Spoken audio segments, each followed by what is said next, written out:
Dear black man, from the bottom of my heart, I want to apologize to you. And I want to say to you, you're not the monster that the world has made you up to be.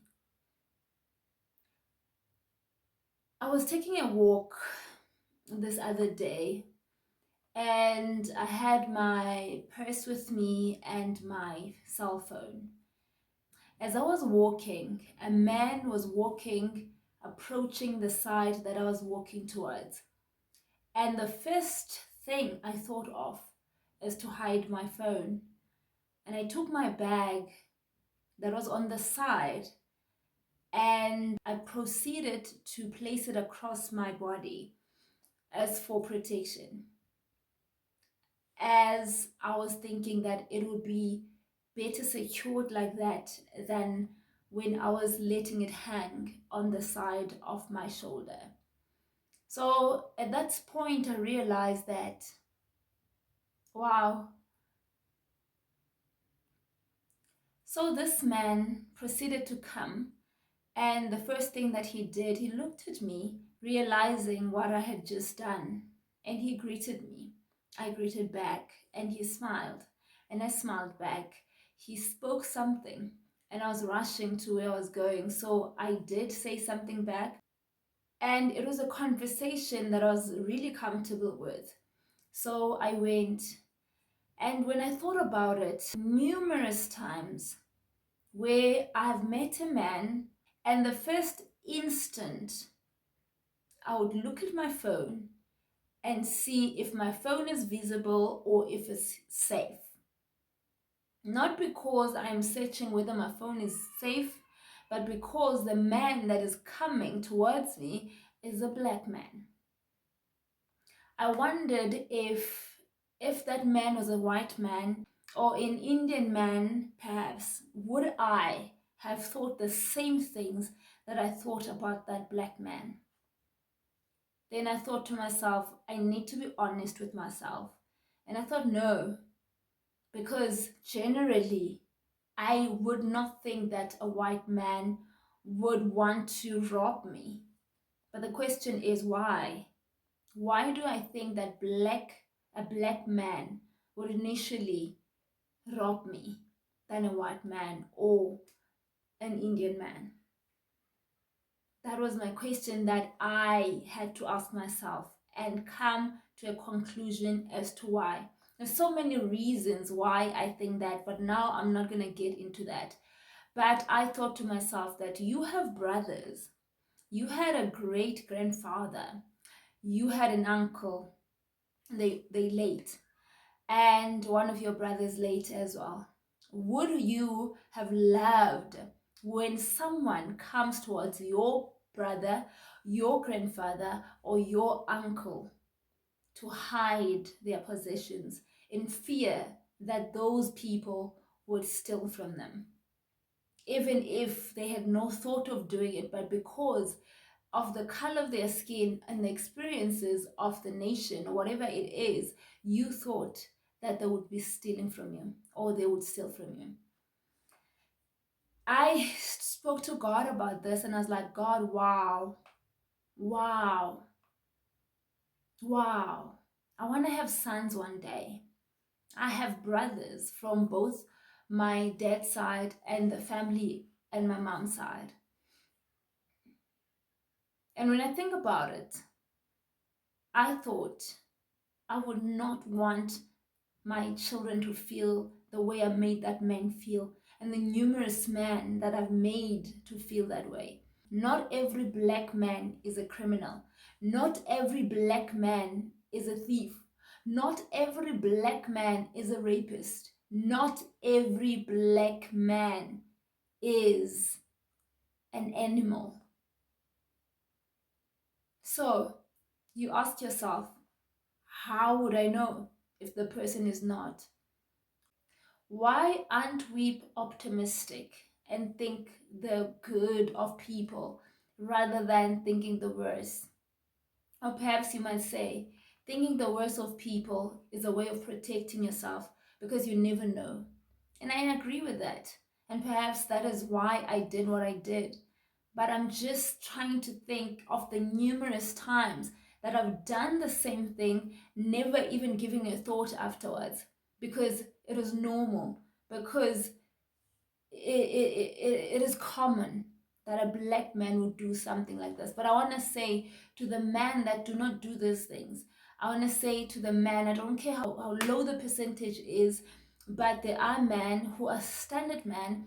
There are men who are men of integrity. There are men who are good men. There are men who are godly men.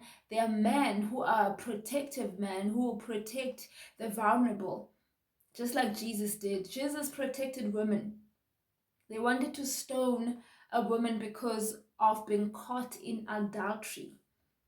And the last time I checked, when you are committing adultery, you're not committing adultery alone, but because a woman in those days were not treated with value and worthiness, she was going to be the one who was going to be stoned, caught in adultery in the very act. This tells me if you caught them in the very act, the man was there as well, but the woman was ready to be stoned. But Jesus said, let one with no sin throw the first stone.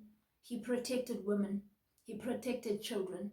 So there are men who are here living with us who protect women, and we need not to fear. But I understand, because of the nation and the country and the reality of the times that we're living in. But isn't it unfair that we think that black men will normally do that or commonly do that? Do we think of the reasons why we think black men would do that? Of course, South Africa is majority black people, so the numbers will not balance. Even if white people did do robbery, of which I do think they do, even if Indians do robbery, of which I think they do, even if blacks do robbery, of which I think they do, the balance is not going to be the same, because in the nation there is more black people, a vast number of black people than any other race. So it will be amplified when they do it. But I can assure you, every race, because the devil is not going to influence only a black culture or a black person, a black man, or a race, a certain race. He influences all races. So there are evil men in black men, and there are good men in black people. There are evil men in white men, and there are evil people in white people. There are evil men in Indian men, and there are good men in Indian men. I hope you understood that. No. So I want to say I apologize. I apologize for making you feel that you're a criminal, even when you're not. I apologize for making you feel that you are a robber, even if you are not. I apologize for thinking that you will harm me, even when you were not. But I apologize most importantly for the world that you were born in, because it was never favorable for you. But I pray that one day God will fight for you and fight for your dignity, because you are deserving. And I apologize to you for hiding my phone and thinking that you were going to take it by force. I want to apologize to you for thinking the worst of you. I want to apologize to you for making you feel like a stranger in your own country. I want to apologize to you for all the times you were blamed, even when you were innocent. I want to apologize to you. I want to apologize to you for all the times I made you feel like you would rob me when your thoughts were far from it. I want to apologize to you for making you feel that you are the worst of all the men in other races. I want to apologize to you for making you feel like you are less than. I want to apologize to you for making you feel that you are the bottom of the barrel. I want to apologize to you for making you feel that you can't be an example to other men in society. I want to apologize to you for making you think or feel that you are the problem in this country. I want to apologize to you for making you feel that you are lazy. I want to apologize to you for making you feel that there is no future for you. I want to apologize to you for making you feel that you have no value. I want to apologize to you for making you feel that you're not important. I want to apologize to you for making you feel that you're not made in the image of God, because we say we are the prize. Women are the prize, but so are you. You are the prize, because God said when He created man, let us make man in our image and in our likeness. Let us make them female and male, male and female. Therefore, you are as much of a prize as women are. I apologize to you.